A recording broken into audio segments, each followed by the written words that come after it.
Raise the flag. Light the cauldron. We declare the Games Odyssey open. Welcome to the Games Odyssey podcast, your home for stories of glory from the Olympics and Paralympics. I'm Jonathan Jordan. And I'm Sarah Patton. We both love the Olympic and Paralympic Games, and we love history. But most of all, we love Olympic and Paralympic history. From the epic and inspirational moments we all love, to the more bizarre and controversial moments, we're fascinated by it all. Which is why we are on a journey through all of the Olympic and Paralympic Games, from the ancient Olympics held at Olympia, all the way to now. All right, so here we are. We are in 1936. So I'm just going to go ahead and kick off this episode with a bit of a parental warning before we say anything else, Sarah. Yeah, it's a good idea. Yeah. So just throwing it out there just to kind of let everyone know, heads up, the next few episodes, including this one, there will be discussions of Nazism since we are in Germany in 1936. So again, if you listen to the show with kiddos and haven't had conversations about some of the things that happened in World War II and in Germany at this era of history, might be one to listen to later on with them or be ready for some discussions. But anyway, throwing that out there here on the front end, warning you.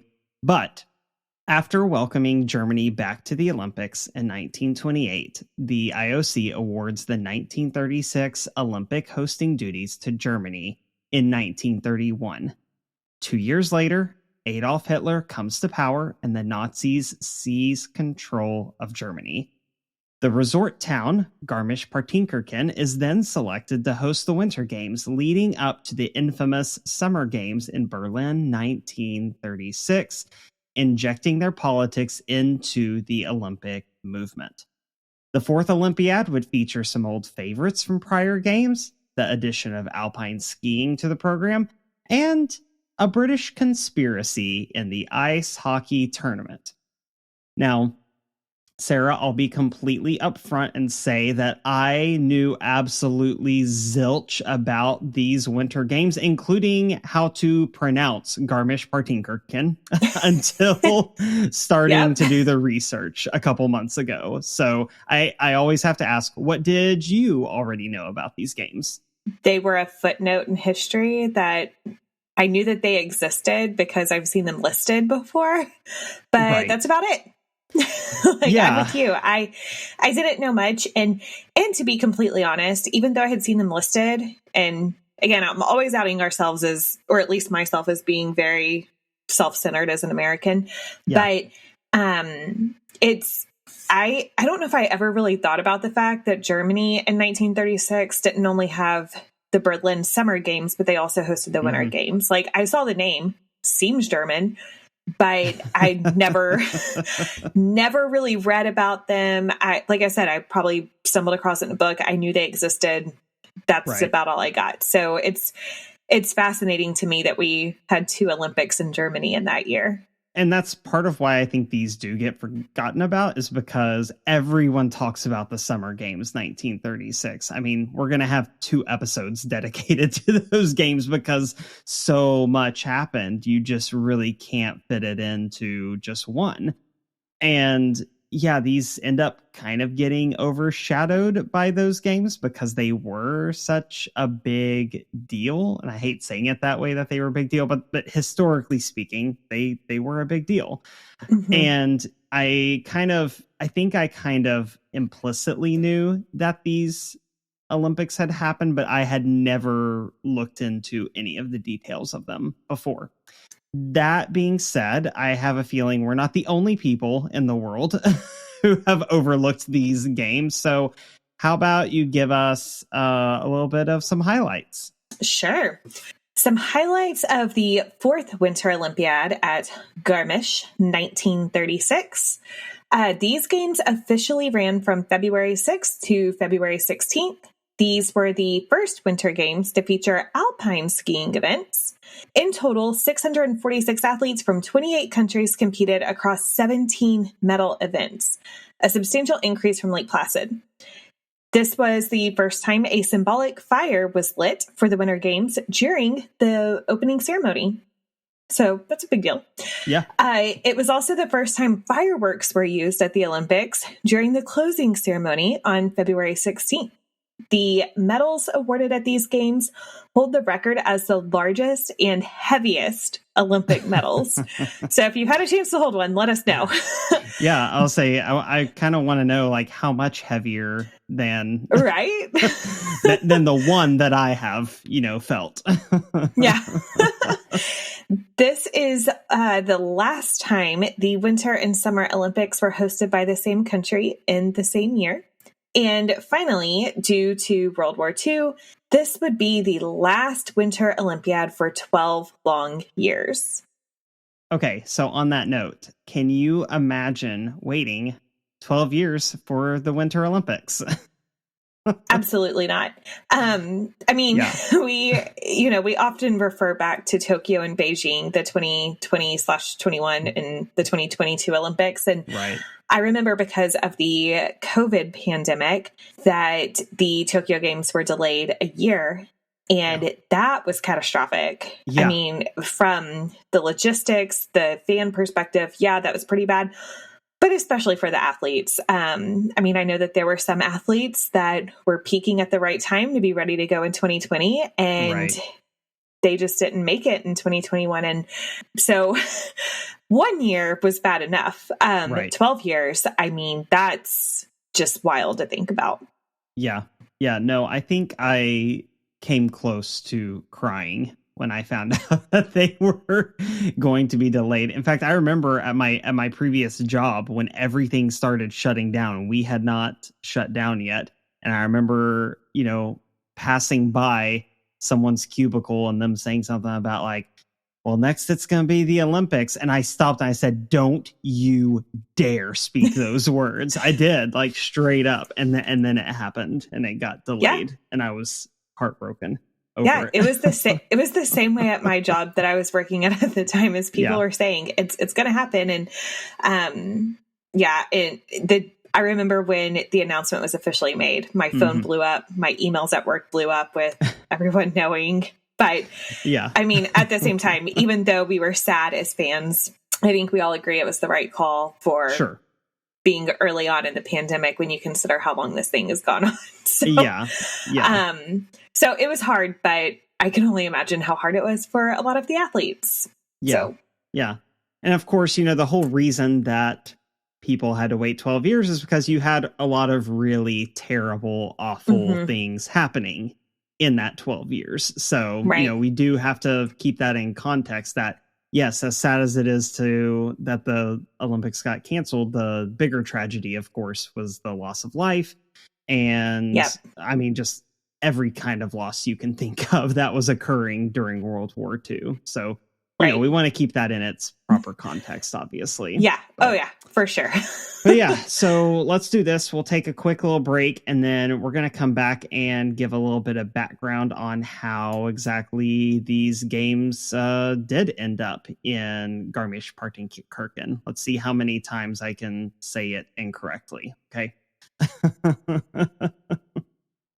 All right, Sarah, I'm going to lead this off with a question I didn't put in the notes. And I know I've promised before never to do that, but it just kind of came to mind. So have you ever had, when you have conversations with people about the history of the Olympics, have you ever had the question come up about 1936? How could the IOC have possibly given the Olympics to the Nazis? Have you ever heard that comment? Yeah. Yeah. Have you?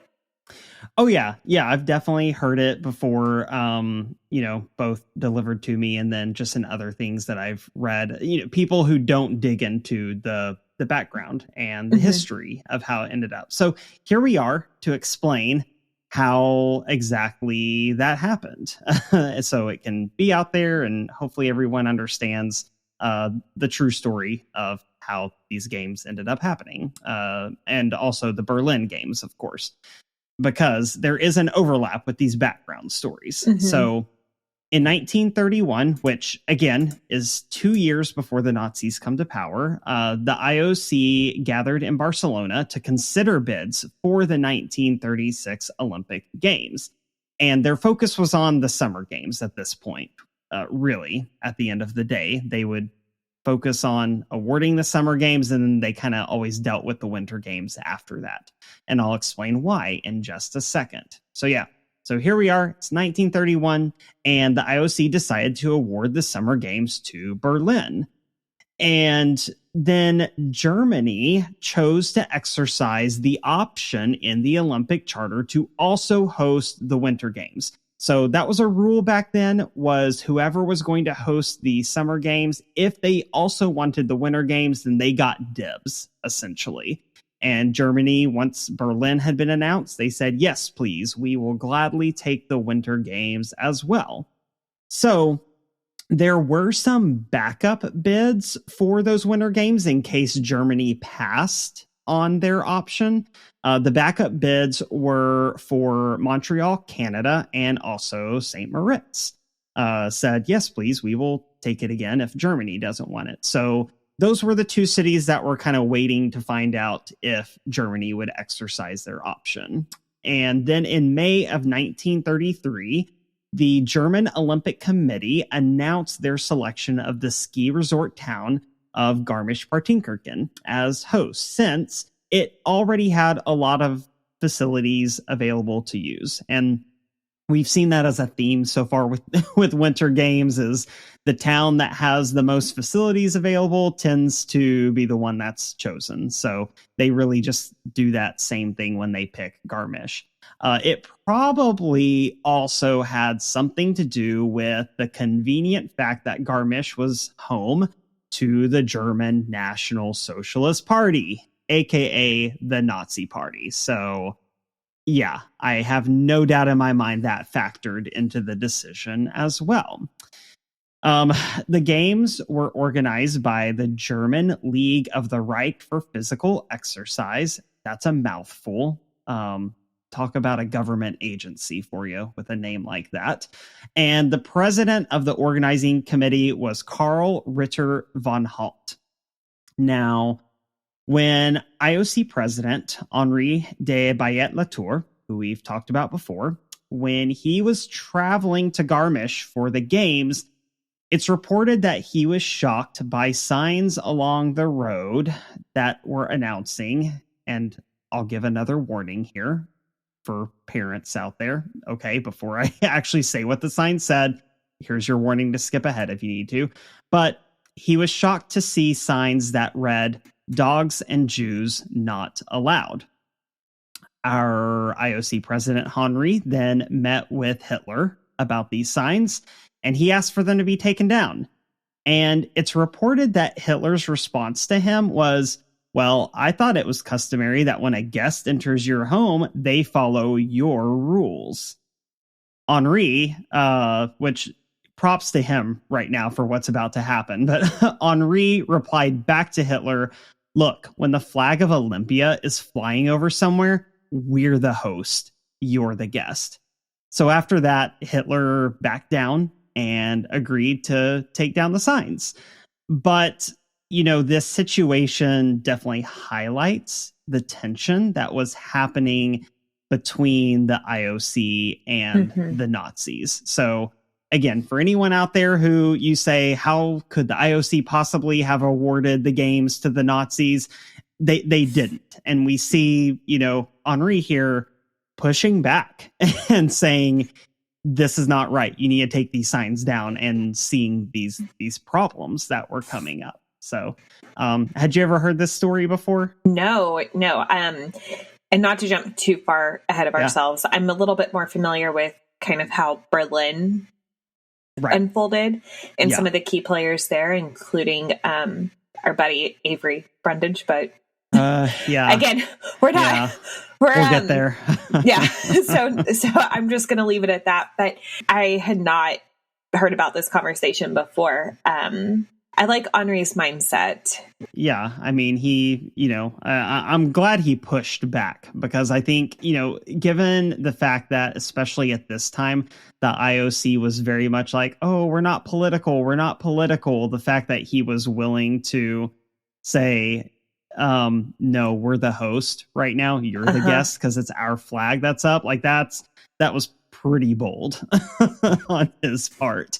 Again, given the IOC's generally non-political stances on things. So, but anyway, that's kind of the background of how these games ended up in Garmisch. But yeah, take us away to the opening ceremony, the venues, all that kind of stuff. Yeah. So like what would happen in Berlin just a few months later, the Nazis used the opening ceremony on February 6th as a piece of propaganda, trying to position themselves in a positive light. During the ceremony, organizing president Karl Ritter von Holt said, "We Germans want to show the world that we can put on an Olympic Games that will be a true festival of peace and sincere understanding among peoples." Sure, Karl. Sure. Yeah, we'll see what history has to say about that. Yeah, and I mean, just as an aside, we know the Nazis excelled in propaganda, but again, we're not diving into everything about the Nazis, but that was definitely a strong point for them. In typical Winter Olympics fashion, bad weather plagued the opening ceremony, with a blinding snowstorm whipping through the stadium. Regardless, the games were then officially opened by none other than Chancellor Adolf Hitler.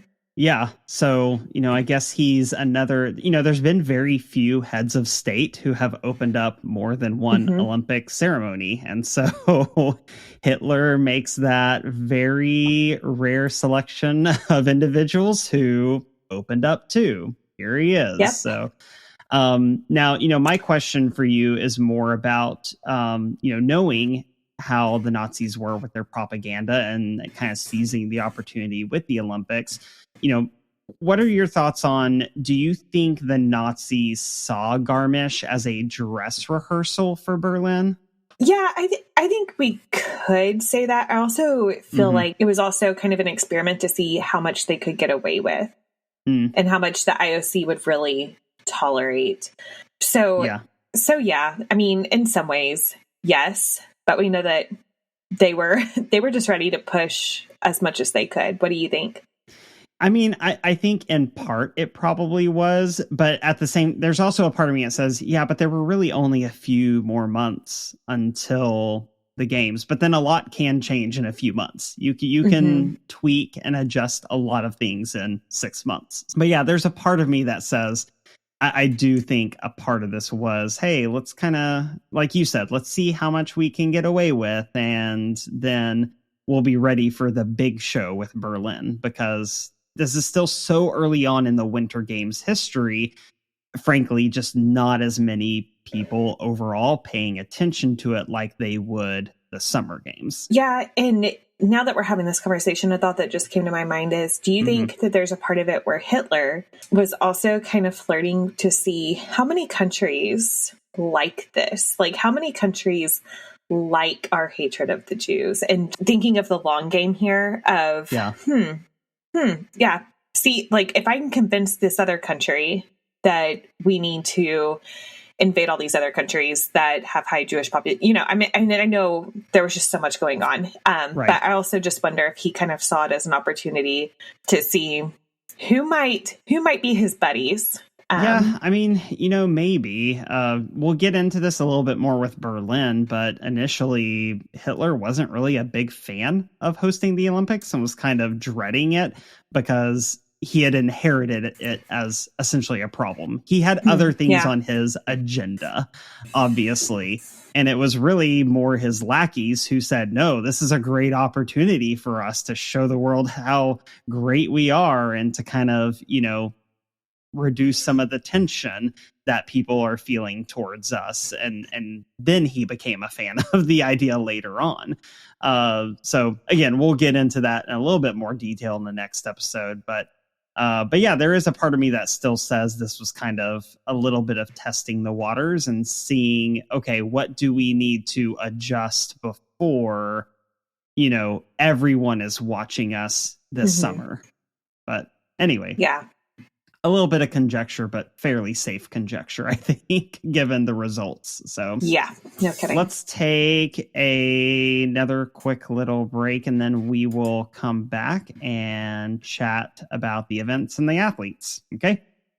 Okay, so when it comes to the events, we are going to kick things off with figure skating, with the women's figure skating to be exact. So, completing her personal golden trilogy, Sonia Henne won a third consecutive gold medal in 1936, three-peating her way into the history books. And of course, if you've listened to our other episodes, that name is familiar to you. Yeah. It's reported that she was a particular favorite of Hitler at the games, but that's not her fault. Right. She was a lot of people's favorite, including the judges, obviously. And I mean, I'm sure you know this and we'll talk about it, but Hitler tended to find various athletes to be his favorites. Right. So, yeah. As we mentioned back in our St. Moritz episode, she retired after 1936 and became a professional performer, popular worldwide, but especially in the United States. Next, we're going to move on to pairs figure skating. Germany won the pairs competition thanks to skating partners Ernst Bayer and Maxi Herber. They started skating together 2 years before when she was only 13 years old. Ernst also won silver in the individual men's competition and had competed in the pairs event in Lake Placid 1932. As such, he is the only male figure skater to win a medal in both individual and pairs events, which... Pretty braggable. I'm not a skating expert, but that seems to be a pretty dang big deal. Yeah. The pair won 4 world championships together and were some of the earliest skaters to use shadow skating in their routine, which is where the two skaters performed the exact same moves without touching. They were the first pair in Olympic history to perform side-by-side jumps. Also braggable. Yeah. I mean, that's very common to see now. So they literally changed pair skating forever. Yeah. In October of 1940, they got married. He was 15 years older than her. So less braggable. Ew. Yeah. Just tossing that out there. Yeah. They had 3 children together and skated in ice reviews together after World War II and also ran a business. Unfortunately, they divorced in 1964 and Maxie found herself without a source of income. So she became dependent on social services to survive. That's sad. So sad. It's so sad. Yeah. And I know that that's not an uncommon thing for women in that era. Yeah. The very next year, Ernst remarried to Swedish figure skater Birgitta Wenström, who was 30 years younger than him. So homeboy has a type. Yeah. Yeah, he does. Uh-huh. They had a daughter together and then divorced in 1973. He got married and divorced one more time after this too. Later in life, though, Ernst ended up back in Garmisch, where he passed away in 2001 at the age of 95. As Maxie aged, she suffered from Parkinson's and moved into a retirement home, also in Garmisch, where she passed away at the age of 86 in 2006. So, yeah, they definitely, from a skating perspective, have quite the legacy. But my heart definitely aches for her and everything that she went through. And this guy is probably not a guy. He's a sleazebag. He's a sleazebag. We can just say it. Yeah, I was trying to think of a PG term. So yeah, that's PG as far as I'm concerned. Good word. Again, this is why you're the writer, because I was fishing for an appropriate word in my mind. Yeah, but it was interesting to me with this story that they both ended up back in Garmisch because they weren't really from there, and both of them left. After the Olympics, they left and they went off and did other things, and like you said, they started a business. They did all these other things in different places in the world, especially him. In fact, I'm pretty sure, I can't remember for sure, but I think he maybe even lived in the US for a while. So it's just interesting that both of them late in life ended up back here in Garmisch where they had won gold together. I don't know, just kind of strange how that worked out, I guess. It almost makes you wonder if they were looking for some kind of closure or something. I don't know.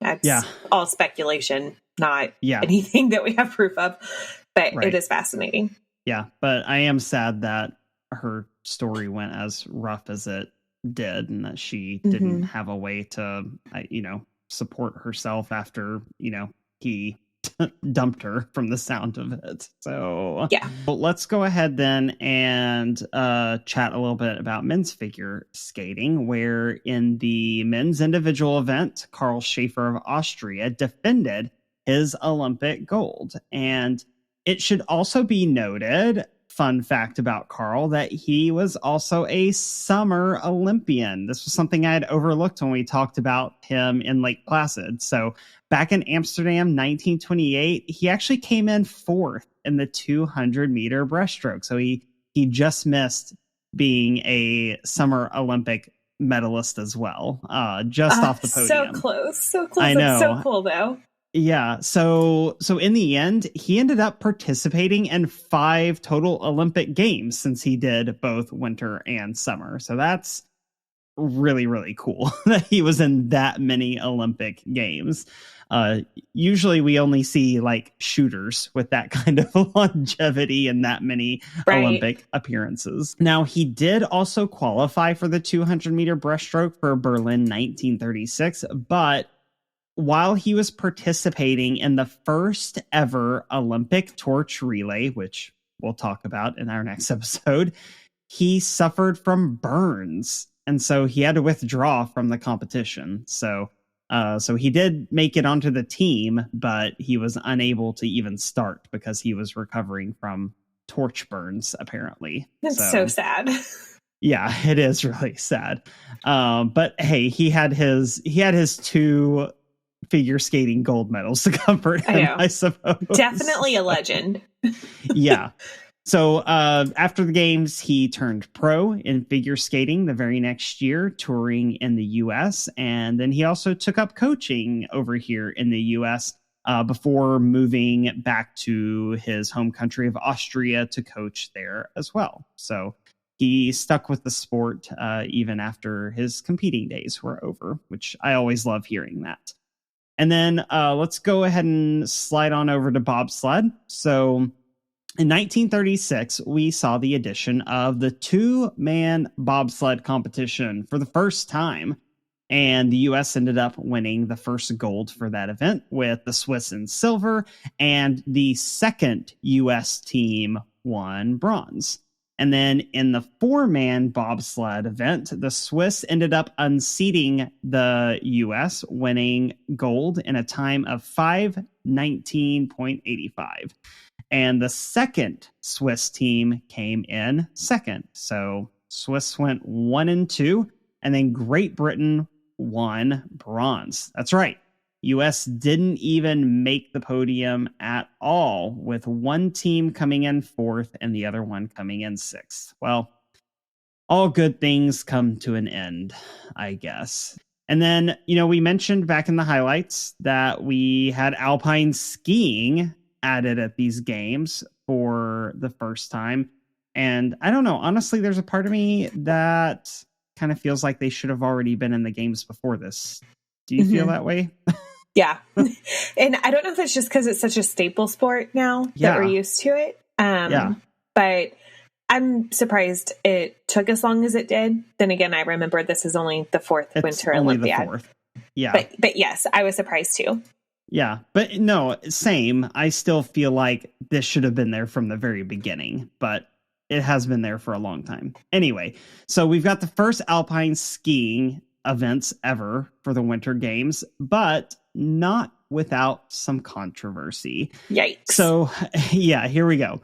So, under the amateur code at the time, the IOC declared that ski instructors were ineligible to compete because that qualified them as professionals. So, obviously that wipes out a whole slew of people who probably normally would have been considered favorites. The Austrians and the Swiss in particular were not happy about this, and they just ended up boycotting the alpine events altogether. So they just didn't even enter in it, even though we know alpine skiing tradition goes back a long time for both of those countries. Now, there were a handful of Austrians, though, who did enter, but they decided to represent Germany instead. So there were a few who said, yes to the boycott for Austria, but I really want to compete in the Olympics and I speak German, so here we go. And I'm sure Germany was happy to have them, given the events that would happen later on with Austria. Now, this is fun. Women were able to participate in alpine skiing right away, Sarah. So no delay for them in this event. Yes, we love this. Nice. Thank you. Yeah. Thank you. Yeah. Germany's Crystal Krantz won gold in the combined event. And in her skiing career, she won 15 world championships, which has yet to be matched. So a legend in her own right in terms of skiing. So she was born in Brussels and her family fled to Germany during the First World War. And then she later, unfortunately, became the poster girl for the Bund Deutscher Mädchen, which is the Nazi organization for young girls. And then in 1943, she married a guy named Adolf Borchers, who was an ace pilot in the German military. After the war was over, the couple was arrested and they were sentenced to 11 months in a forced labor camp due to their collaboration with the Nazis. They ended up fleeing from there to the American occupation zone in Germany in 1947, and they opened up a skiing school that they ran there for 4 decades. And then for the 1956 and 1960 Winter Olympics, she served as the coach for the German national team. And then in 1960 and 1964, she served as an Olympic judge for skiing, which my question there is, since she was both a coach and a judge for 1960, was there any kind of conflict of interest there? But there had to be. Yeah, but I guess maybe if she was judging an event she didn't have an athlete in, maybe that's okay, but it's still questionable anyway. Yeah. I don't have all the details there of how that worked. But yeah, she definitely has, I guess, kind of a mixed legacy because she was a great skier, but then she was also a Nazi collaborator. So, and then over in the men's event for alpine skiing, it was won by a German as well, Franz Fenur. And as a reward, he was invited to have coffee with Hitler at Hitler's personal mountain retreat. During the war, Fenur joined the SS, which is not great, obviously. He was then severely wounded in 1944, and he was close to dying for 15 months. So basically just for 15 months lying there, they kept expecting him to die. But he eventually survived and pulled out of his injuries. I don't know the details of what I'm about to share exactly, but he was never arraigned for his involvement in war crimes. So I'm not quite sure how he got out of that, considering he was a member of the SS and most of those guys were hunted down for the things that they did. But there we have questions, but yeah, so it's for another time. Right. So if someone out there knows how he was able to get away with that, I'd be interested to know. But for me, what I take away from this is we have to be careful about athlete worship, right? And we see this happen in American culture so much, where someone is just glorified because of their athletic ability, and then things come out about them later on, or they make some really unwise personal choices. And then suddenly it's like, oh, I used to wear that guy's jersey, or, whatever the case may be. And so, it's just a reminder that, sometimes there's stuff going on behind the scenes. And so we can, we can enjoy the sports and we can enjoy watching the athletes, but, we need to be cautious, especially I think I don't want to be too preachy here, but we need to be cautious, especially around our kids, about how we talk about certain athletes and how highly sometimes we lift them up. And remember, people are human, and, you know, legacy is a tough thing. Let's just say that. It is. Yeah. And, you know, I don't know. It's so hard to say the answer to this or to speculate on what I'm about to say, because I know that so many ordinary people that were not Olympic athletes were members of the SS and all that. But it makes me wonder if he was kind of persuaded by Hitler when he went to his mountain retreat. Like, I wonder if he still would have ended up in the SS. Like, there's a good chance of it, knowing what we know about Germany, but during this time. But yeah, I kind of wonder if Hitler saw an opportunity, like, let me schmooze him. He's going to be a person of influence, you know? And and I know that, like, it was still kind of early on, but yeah, I don't know. I'm just kind of curious how some of these things came out and unfolded. And I think a lot of those secret conversations we'll never know the answer to. And it doesn't really change the course of history and the horrible things that were done, but it's certainly interesting to think about. Yeah, for sure. All right, let's take another little break, and then we'll come back and we will chat about cross-country skiing and some other fun stuff. For 1936, a new discipline was added for cross-country skiing, the 4x10 kilometer relay race. In a very tight race, the Finnish team managed to beat out Norway by only 6 seconds, which that's about as close as it gets in cross-country skiing. Yeah, I'd say so. Although I'm having flashbacks to Here Comes Diggins. That was that was an exception though, but yes. It's still both of these situations are exceptions. If you don't know what we're talking about, we just skipped ahead a lot of decades, and I'm talking about 2018 and Jesse Diggins. And if you search on Google, Here Comes Diggins, it's one of those very notable sports calls. Anyway, back to cross-country skiing in 1936. The Swedes swept the podium in the 50-kilometer race, led by Ellis Wiklund, who was also an accomplished accordion player. After his Olympic career, he worked briefly as a coach, and then he opened a sporting goods store and also a ski wax factory. What I want to know is whether once he was a coach, whether he played the accordion as motivation for his athletes. That's what I want to know. Or, like, did he coach anyone on the accordion? Things that we need answers to. Yeah. But clearly a man of many talents. And then moving on to speed skating. So speed skating was dominated by Norwegian star Ivar Ballengerd, who ended up with golds in the 500 meters, the 5,000 meter, and the 10,000 meter races. Oh, yeah. And he also got silver in the 1,500 meter, which ended up being his 7th Olympic medal. So he was kind of good at this. Yeah, you could say that. That made him the most successful athlete of these games, not to mention one of the most successful speed skaters of all time. So yeah, decent. Yeah. In fact, the only other speed skater to match his 7 medals is Klaus Thunberg, who we've previously discussed. Yeah, remember good old Klaus. Not to be confused with Claus until it's around Christmas time, because that's what comes to my mind. Ballengerd was originally born as Ivar Eriksson on March 7th, 1904, but his father died when he was young, and when his mother remarried, she changed his surname so they would all match. During his career, he set 5 world records, 3 of them in the 5,000 meters. He attempted a comeback in St. Moritz, 1948, but it didn't quite work out. He operated a couple of sporting goods stores in Norway before passing on June 1st, 1969 at the age of 65. So I'm seeing this trend here of athletes opening sporting goods stores.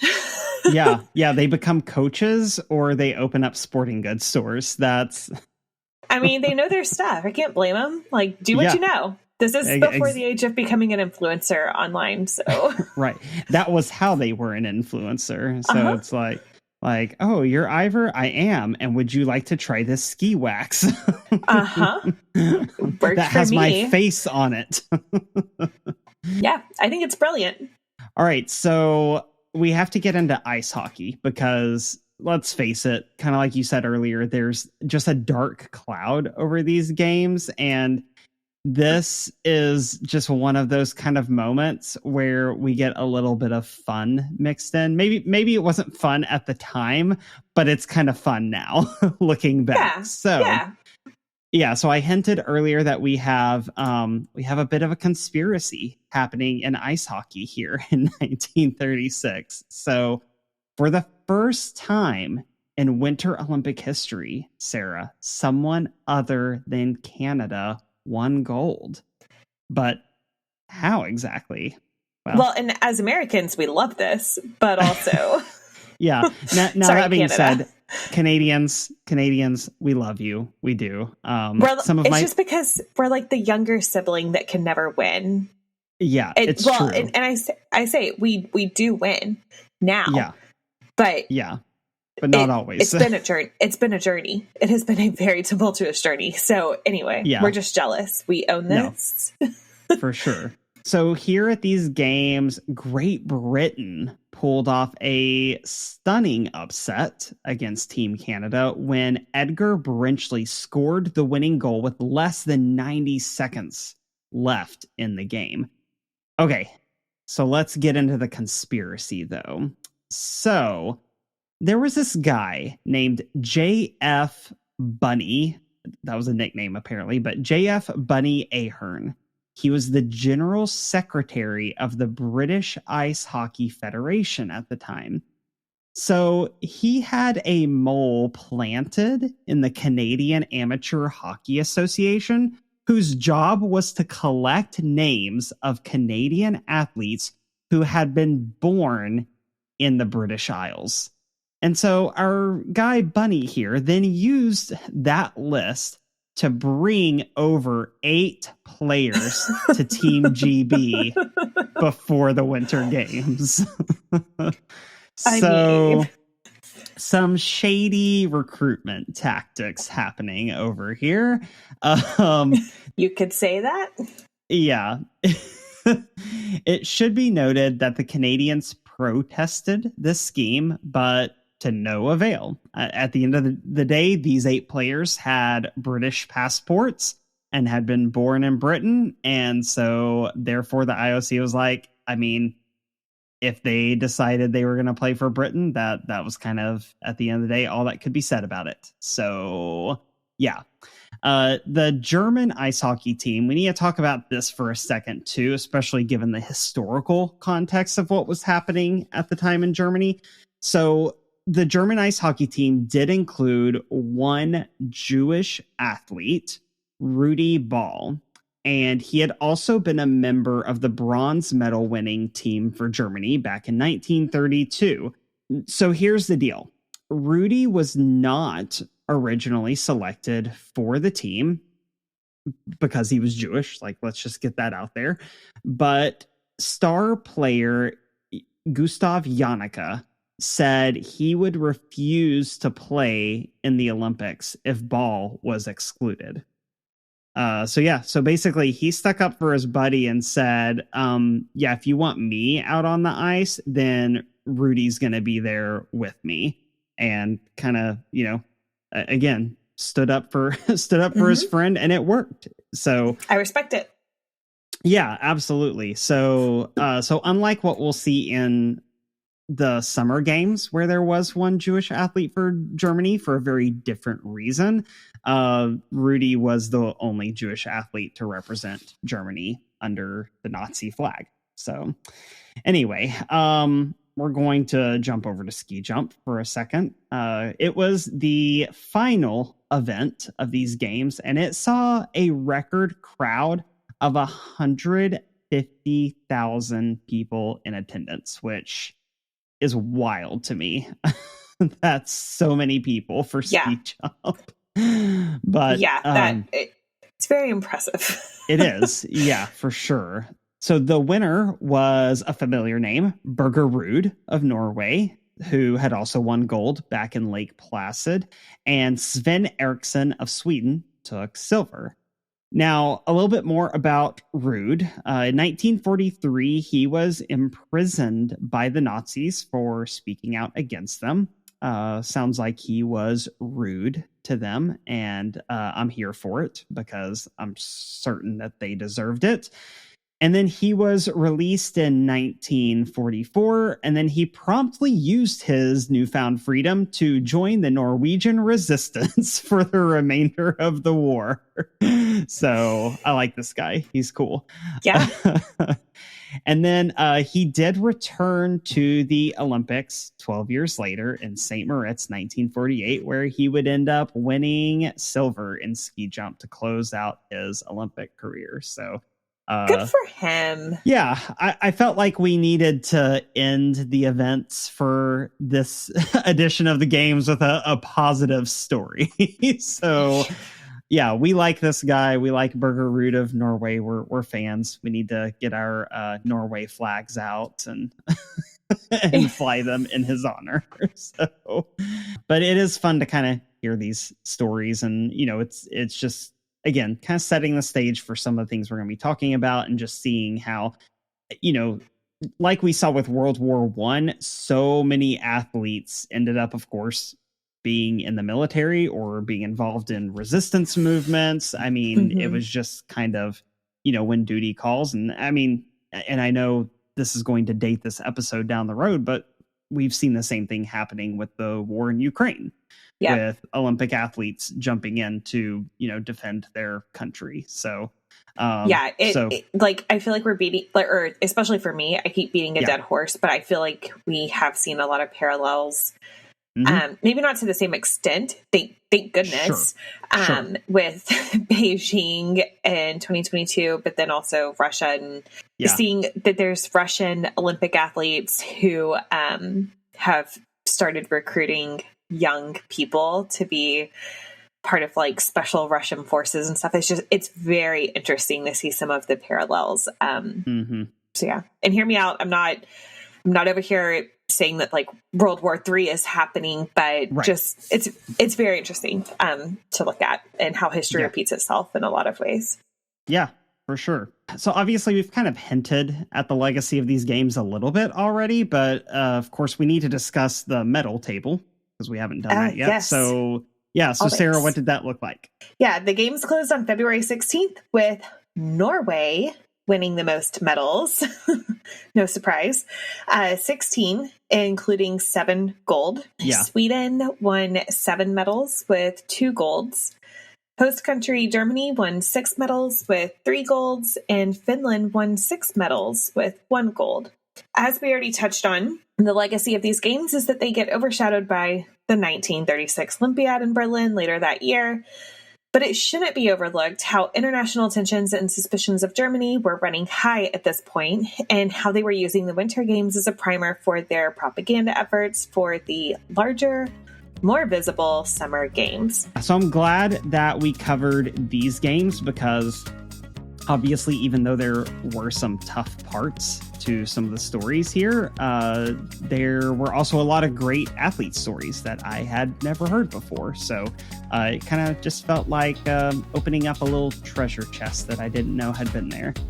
So if you enjoyed this episode, and we really hope you did, then make sure you come back next time when we head off to Berlin, 1936, which is going to end up being a 2-parter. So right now I'm thinking the first part is going to focus primarily on a lot of the backdrop of the games, like the threatened American boycott and some of the other things that were going on in Germany leading up to the Summer Games. And then the second part will probably focus mostly on the athletes and the events and legacy, all that good stuff. But until then, Odyssey you later. The Games Odyssey podcast is a production of Wardrobe Media, LLC. This episode was written, hosted, produced, and edited by Jonathan Jordan, and co-hosted by Sarah Patton. Show notes, including research sources and transcripts, can be found on our website, gamesodyssey.com. Olympic is a trademark of the United States Olympic and Paralympic Committee, USOPC. Any use of Olympic in the Games Odyssey podcast is strictly for informational, commentary, and educational purposes. The Games Odyssey podcast is not an official podcast of the USOPC and is not sponsored, endorsed, or officially affiliated with the USOPC or the International Olympic Committee or International Paralympic Committee. The content of Games Odyssey podcast does not reflect the opinions, standards, views, or policies of the USOPC, and the USOPC in no way warrants that content featured in the Games Odyssey podcast is accurate.